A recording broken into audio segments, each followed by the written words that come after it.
So worrying, which is worse. Worse than worse. Cups of coffee all around to rally us. Ha! Good show. Hope and keep busy. I'll go tidy up on marches and receive my usual lecture. And I have to work, dread it.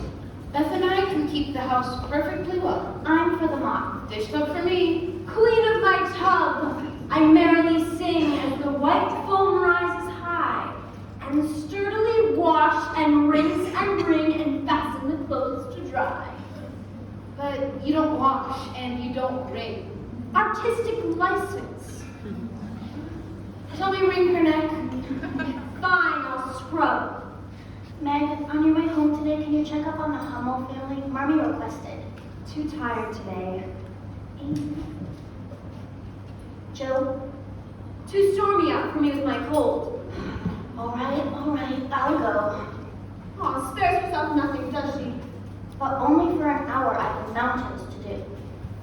Adieu, noble Bethany. The Roman mob salutes you. From a seated position, I notice. Do I detect a note of sad sarcasm in our household, Saint? Stop it, Joe, and do get up and help. Aw, yes, master.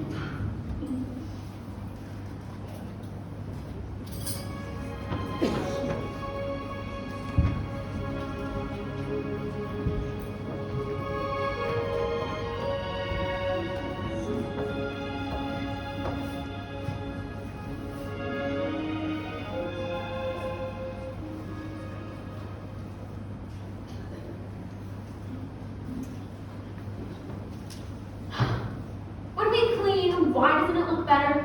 It does look better. And I guess what we don't clean looks worse. Ah, just in time to inspect the work. Christopher Columbus, what's the matter? You've had scarlet fever, haven't you? Scarlet fever? Years ago when Meg did. Why? Oh, Joe, the baby's dead. What? The Hummels, you mean? The poor dear thing died in my lap before Mrs. Hummel got home. No. Beth. How horrible for you, Beth. I ought to have gone. It wasn't dreadful, only so sad. The baby seemed asleep and then gave a tiny cry and trembled and lay still, so still. What did you do, Beth? I just sat and held it softly until Mrs. Hummel came, and then the doctor. He said it was the scarlet fever and that I needed to go home right away and take belladonna or I might catch it. I think it has me here. I'll go see if Hannah has any.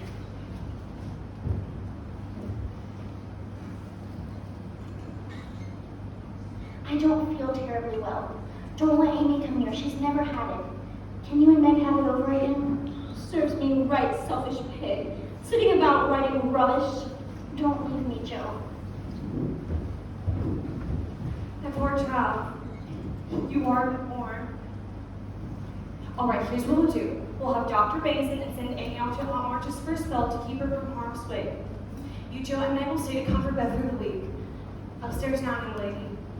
Who shall do the first shift? I'll stay. I'm the oldest. I can't. It's my fault. Which will you have, Beth? There's only need for one. Joe, please. Oh, well, I'll just go to prepare Amy then. Now I've done it, haven't I? She'll have her turn.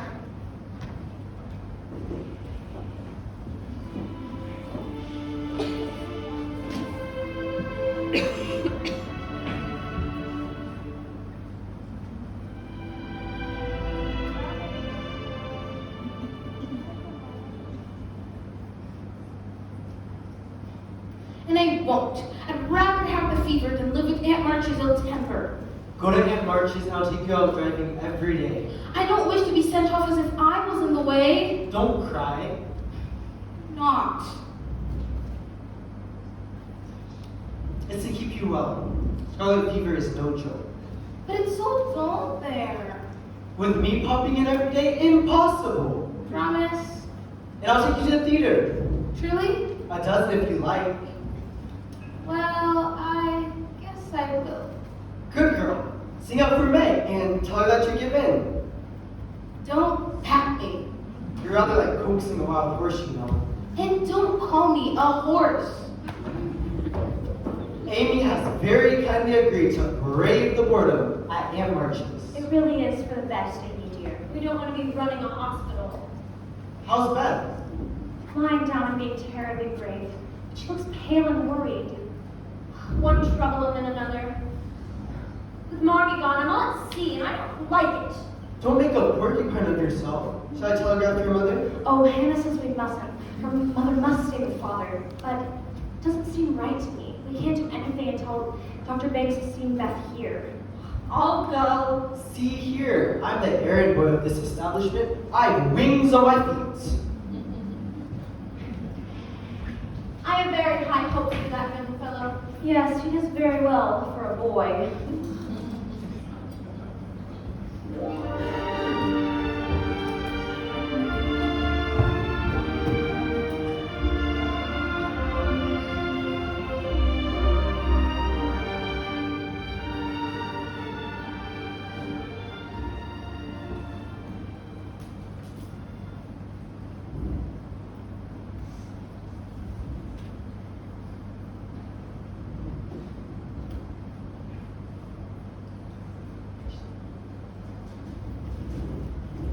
Lori, are you planning on coming?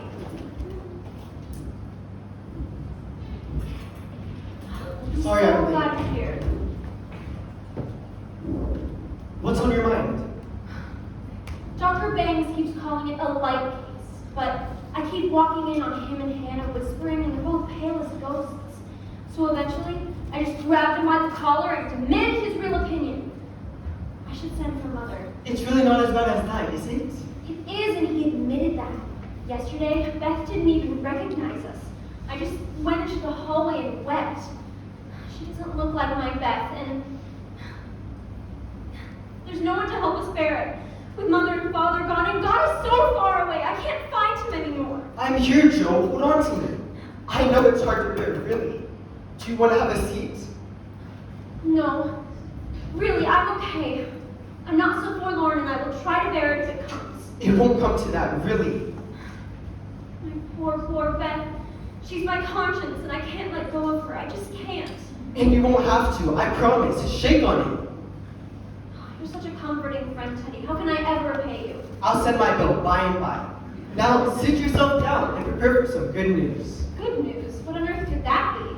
Bit the tiger by the tail yesterday and telegraphed your mother. You did? She'll be here tonight. Lori, Mother, I'm so glad! Oh, no, Lori. Sorry, very sorry indeed. It's okay. It's just Don't say it. not who we are. No, I'm sorry. No, you're quite right. You're quite right to say so. The late night train is at 2 a.m. I'll see to her. We're the best of friends in the world. You know that, right? Bang on. Bless you, Teddy. All's well then? Carry on, Lieutenant. Now what have I done? Oh, Meg! Mother's coming on the late train tonight. But how? All arranged by Lori, the amazing one. Joe. How's Beth? If God spares Beth, I will never complain again. If God spares Beth, I will promise to love and serve him all my days. I wish I had no heart it aches so. If life is often as hard as this, I don't know how we're supposed to get through it.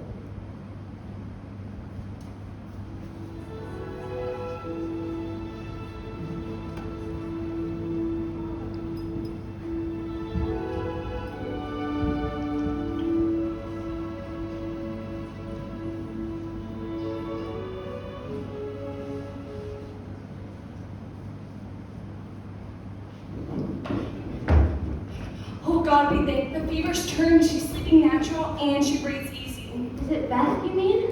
Cool to a touch. She's come back to us now. Oh, if only Mother would come now. I can't believe it. She'll wake to Mother's face.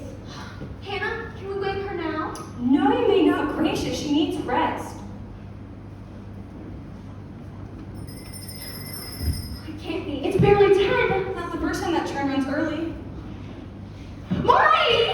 Oh Lord, thank you for answering our prayers. I cannot thank you enough, girls, for all that's been done. We could not have reached this moment so full of hope without you.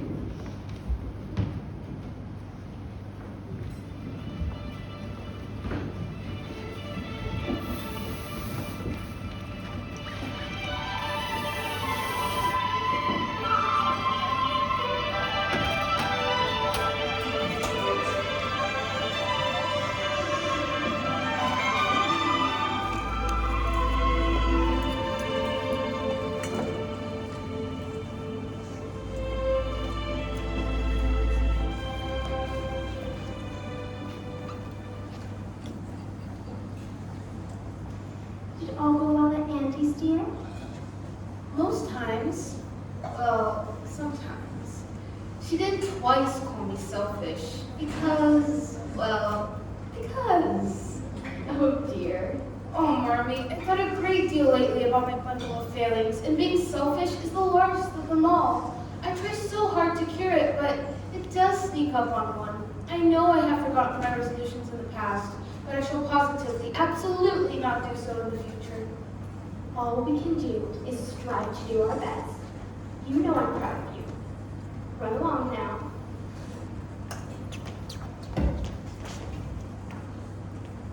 What is it, dear? Shh, so the poor child can sleep. She needs that most of all. Touch her forehead. She's almost cool. I have something to tell you, Marty, about Meg. How quickly you guessed. Beth is asleep, so speak low. Last summer, Meg left a pair of gloves over at the Lawrences, but she only received one back. Lori told me that John Brooks likes Meg and keeps Meg's gloves in his pocket. Isn't that a dreadful state of affairs? Does Meg care for him? See me, I don't know anything about love and such nonsense. In the novels, women always show it by fainting and growing thin and overall acting like fools. Meg won't do anything of the sort. She won't say anything about anything. Temper Joe.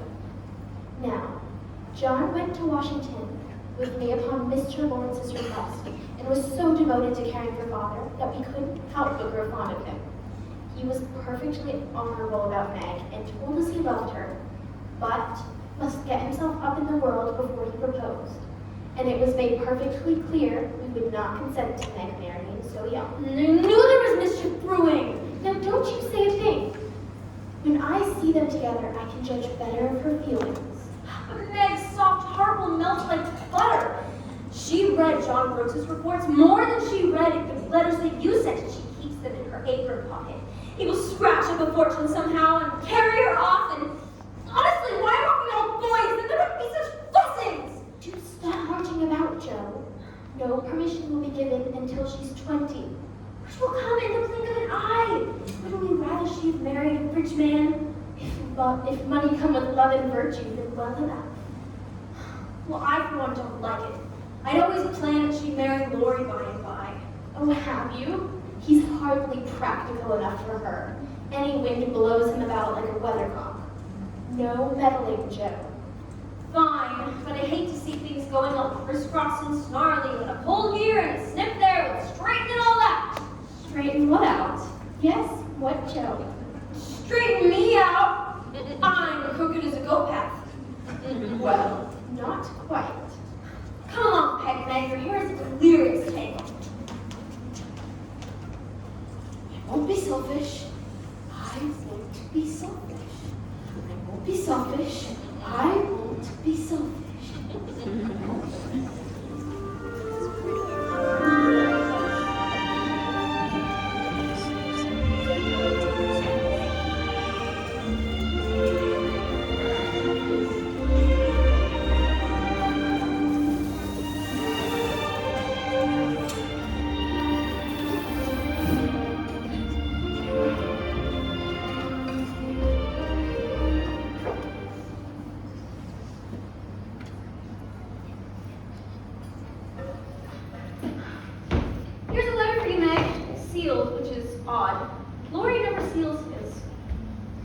There's a bill here from Davidson's that makes no sense at all.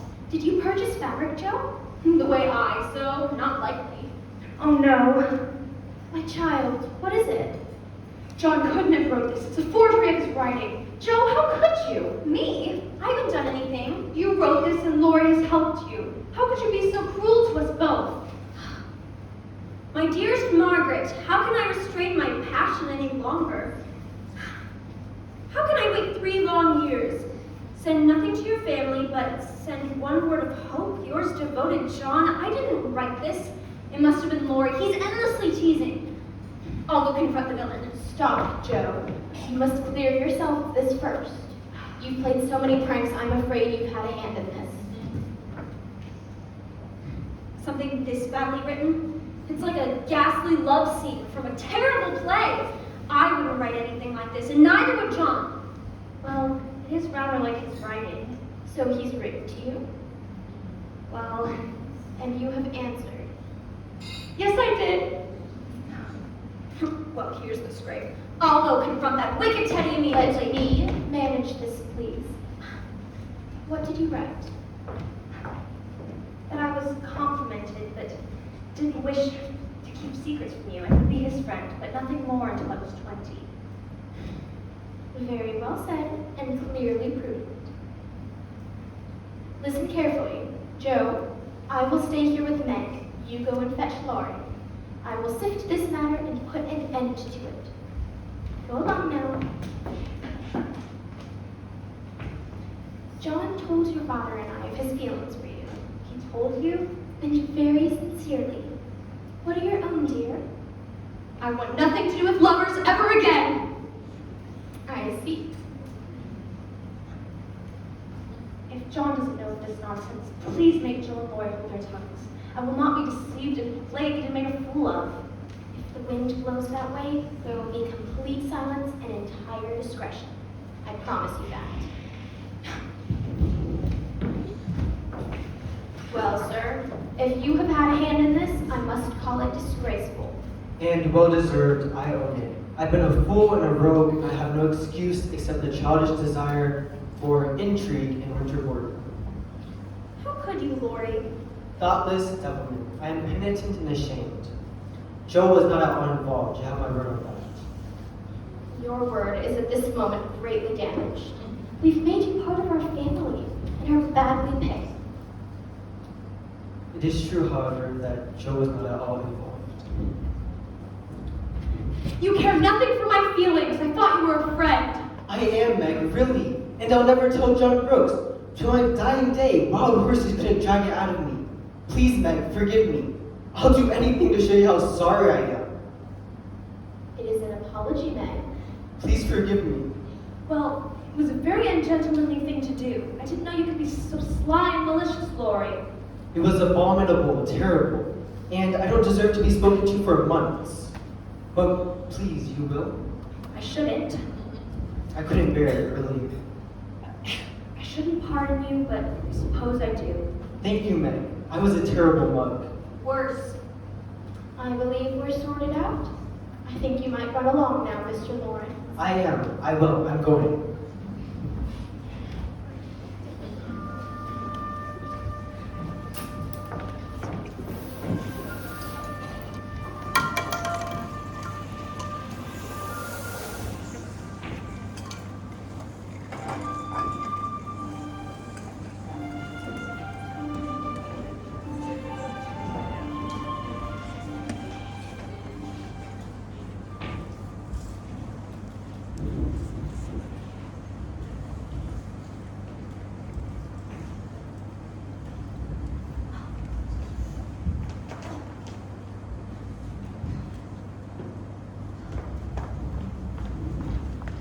You look thoroughly beaten. What's the thundercloud for? You've been unreasonably forgiven.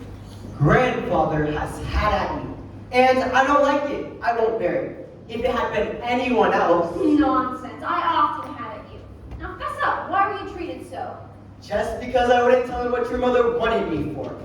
I wasn't gonna break my word, but you would have the truth or else. So I held my tongue, and he told me to leave the house. The demon.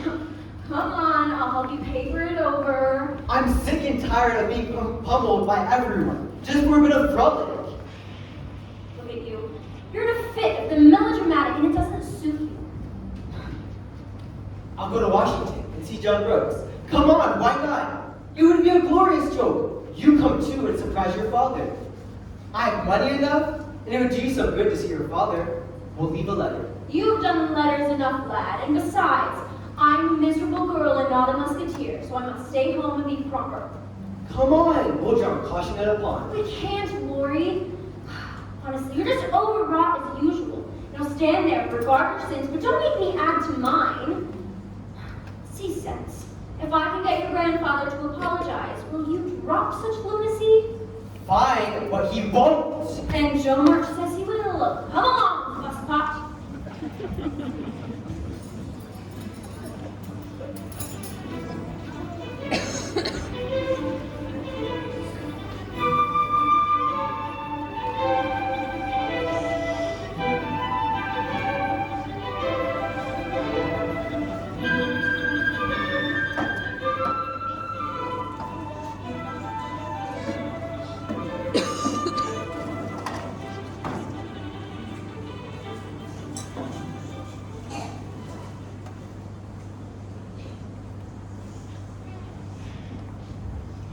It's just me, Mr. Lawrence. Come to return a book.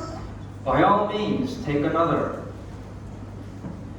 I know your iron will, Miss March. You've come on Laura's behalf. What has he been about? I knew there'd been mischief by the boy's manner when he came home. Out with it, Joe. I will not be kept in the dark. Mother forbids my telling. He's done wrong, but he's been forgiven. If, after all your kindness to him, he has been ungrateful, I shall thrash him with my own hands. We are friends, Joe March. You must tell me. Well, if I must. Laurie told Meg that he'd written a letter to Meg that he should not have, but it is my belief that he took the blame for another. Indeed. I'm certain of it. His motive was good, but he's a practiced liar. Well, then, I suppose I must forgive him. By heavens, he's a stubborn fellow and hard to manage. As am I, sir, but a kind word will govern me when all the king's horses and all the king's men couldn't. You think I am unkind to him? I think you are too kind to him, and perhaps a tad bit hasty when he nettles your patience. I say you're dead right. I love that boy, but he drives me past bearing, and I can't say I know how it will end. Well, I can tell you. He will run away. But he won't if you can swear with him. I'd write him a nice apology letter. That'll bring him down nice and amicable. And I can carry it up. You've a good deal of brass, young lady, but I don't mind being managed by you, good at it as you are. Now, hand me over a piece of paper, and let's have done with this nonsense.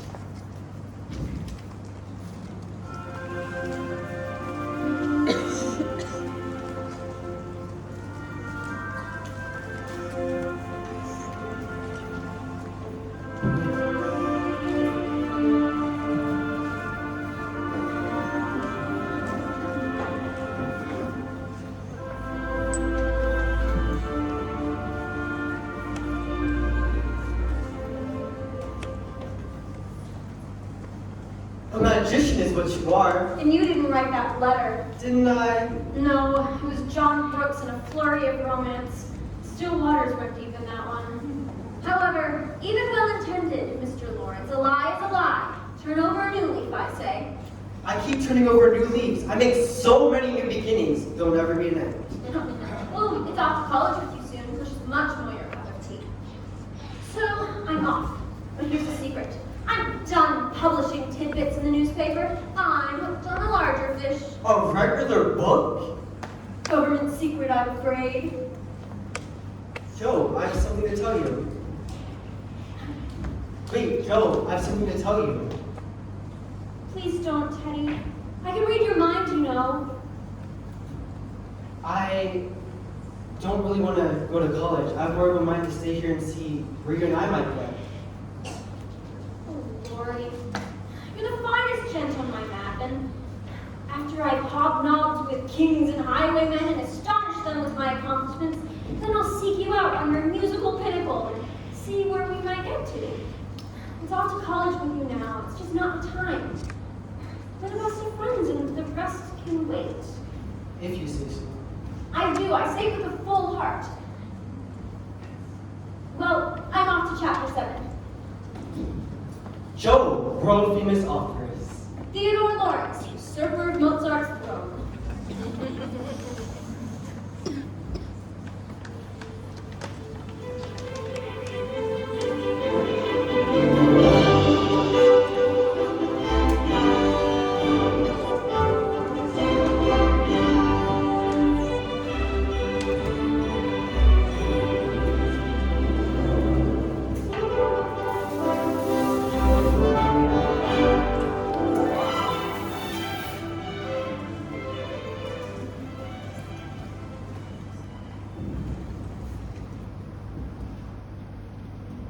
Poor father.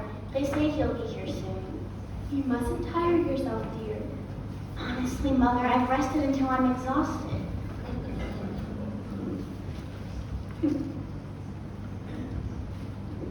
It is I, mortals, the spirit of Christmas. More like spirit of the asylum, I'd say. I agree completely. I'm so full of happiness that should Father be here, I'd burst. Oh, and I'll make a fourth.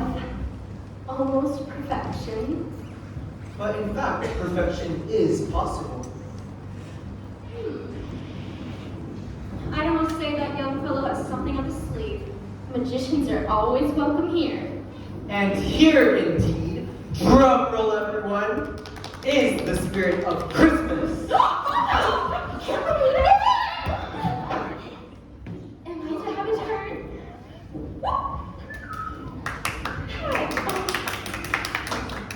I'm not upon the stage. Your father could do with a bit of rest. Perhaps you could sit him down. Oh, Mr. John Brooks is a nurse and a doctor altogether. We cannot thank you enough, John. But perhaps Meg can. Go along. Oh my. Instead of thanking him, I suggest you simply adopt him. Are you truant from the hospital, Father? Booted up with good riddance. I told Dr. Walker how I loved to surprise him for Christmas, and he quite concurred. As long as no one insisted I danced. But you don't dance, Father. Amy, there couldn't be a better surprise in the world. Sir, John and I are engaged to celebrate your grandfather for Christmas. We must. Tell him I will commandeer him for a game of chess. It will be his pleasure, I'm sure. Merry Christmas. Merry Christmas, Good lady. night. Merry Christmas. night. Merry. Goodbye, Merry Christmas. Merry Christmas, Lord. Thank you for Good night, coming. all. Christmas. Good night. Come along, Lothario. You're home at last, Father. We've been groaning about the dismal Christmas we expected to have. Still, the year's had its pleasures. Has it indeed? I think the year hard. Well, I'm just glad it's over, and you're home, and we begin again. A rough road, my pilgrims, but we've all got on bravely, and the burdens, I think, will lighten soon. How do you know? Oh, I've already made several discoveries today. Tell. Meg, I remember a time when your hands were white and smooth. They were very pretty then, but to me, much prettier now. A blister, a hardened palm. I value the work you do, Meg, more than white hands or fashionable accomplishments. Now, Joe, Father, she's been so very, very good to me. I see a young lady who pins her collar straight, who laces her boots neatly, and, wild girl that she is, makes her dreams with helping her family. I'll never forget the $520 my good girl sent me. Now, Beth. She has fought a hard fight and won with unmatched courage. Now we will keep her safe and watch her bloom. What about me, Father? I see new resolve in your eyes to match the talent in your hands. We shall be very proud of you, Amy March. He that is down need fear no fall. He that is low, no pride.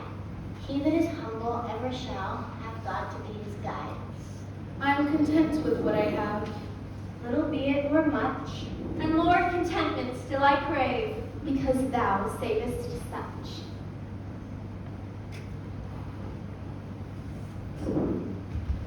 A beautiful quiet to be savored in one's own home with one's dear family. Do you know, I think when enough time has passed, Mr. John Brooks may well make someone an admirable husband. Any further thoughts, Joe? I was thinking, Father, that we're a story that might well make a book. Oh dear. Oh dear, indeed.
been so much fun.